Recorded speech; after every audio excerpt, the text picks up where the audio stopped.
who suffered from tuberculosis, behind as he led the great offensive, he had met and been impressed by a young woman named Latifa in Izmir. Now he was faced with a choice between the two women. Fikriye cared for Kemal.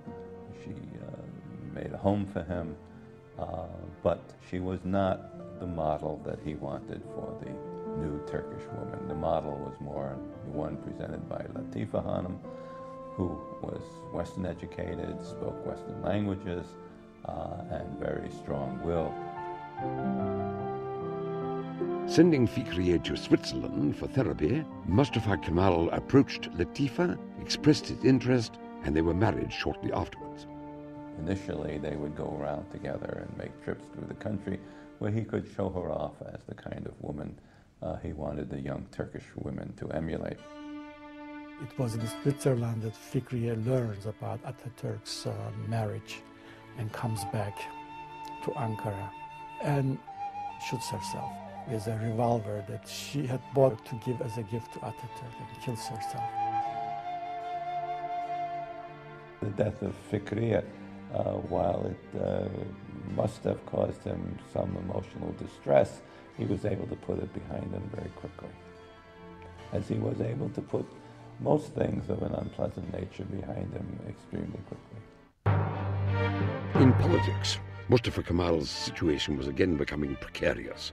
People were expressing resentment towards the abolishment of the Sultanate, and old friends were turning into foes. Their support of the Caliph as the center of opposition left him with only one alternative.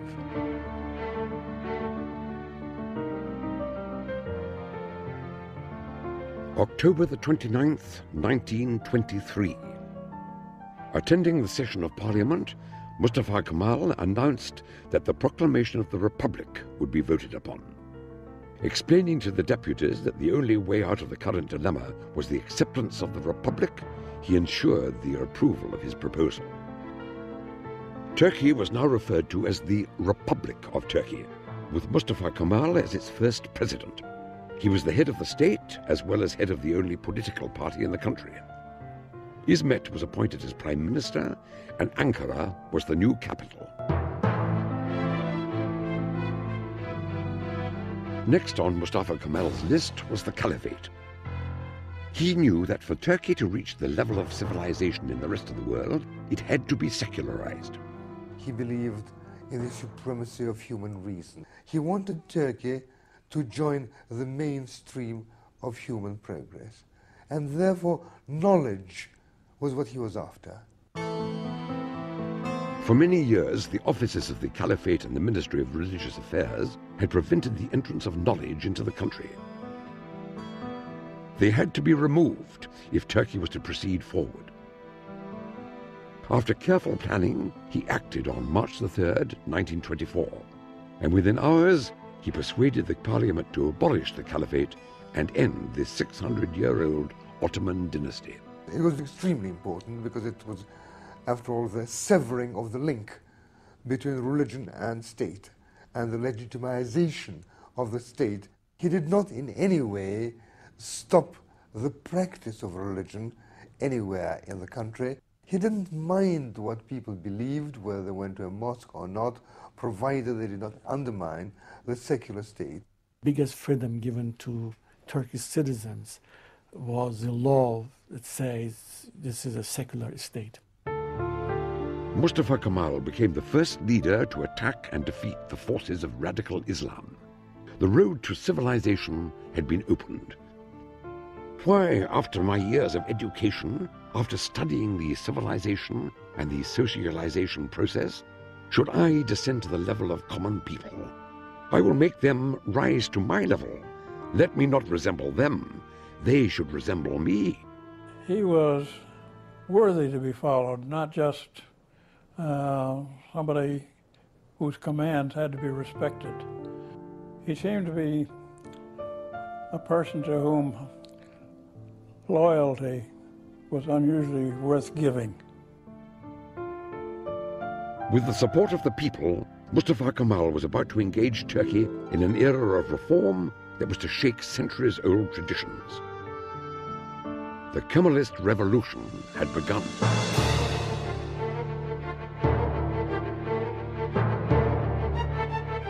Mustafa Kemal believed that the Turkish nation had to be modernized in their looks as well as in their minds. The religious clothes and headgear, the fez, represented traditionalism. Embarking on a tour which covered most of the conservative cities in Anatolia, he introduced the Western hat and persuaded the people to wear it as a sign of a civilized society.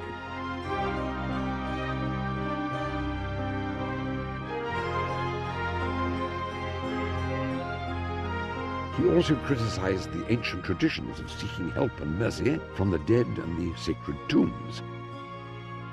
After his return, the wearing of religious garb, other than by clergymen, was banned by law.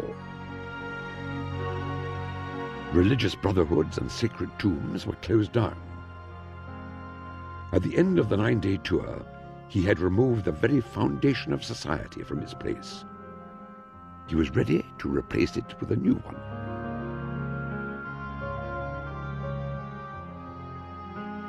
Unfortunately, success at politics was accompanied by trouble at home. His relationship with Latifa deteriorated rather quickly. She was not completely in touch with the fact that Mustafa Kemal was not a man who could be run by anybody, especially not by his wife.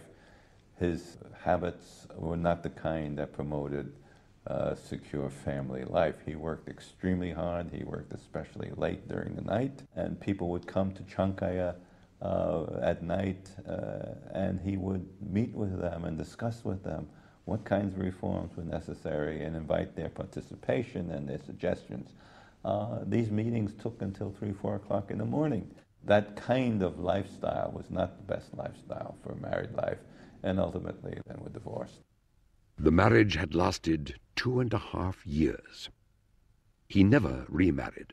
Mustafa Kemal's instincts were those of the harem, but his mind was a modern mind, and he wanted the emancipation of women logically in order to see the country move forward in the company of other civilized states, although in his private life he found it extremely difficult to treat women as equals. As his own marriage crumbled, Mustafa Kemal began a wave of reforms to emancipate Turkish women, who during the Ottoman times had no legal rights and were prohibited to participate in social life. Atatürk'ün ideali kadınlarımızı da çağa uygun bir şekilde giyinmelerini ve yetişmelerini, her sahada onların bir meslek sahibi olmalarını istiyordu.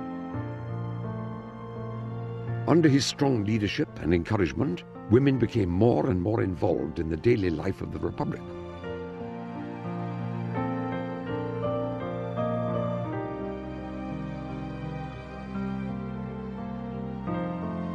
He legalized the movement by adopting the Swiss Civil Code in 1926, which prevented polygamy and gave women equal rights in marriage. With his tenacity and persistence, by 1934, 11 years before France, Turkish women had gained the right to vote and be elected into parliament. By 1935, there were 17 women deputies elected.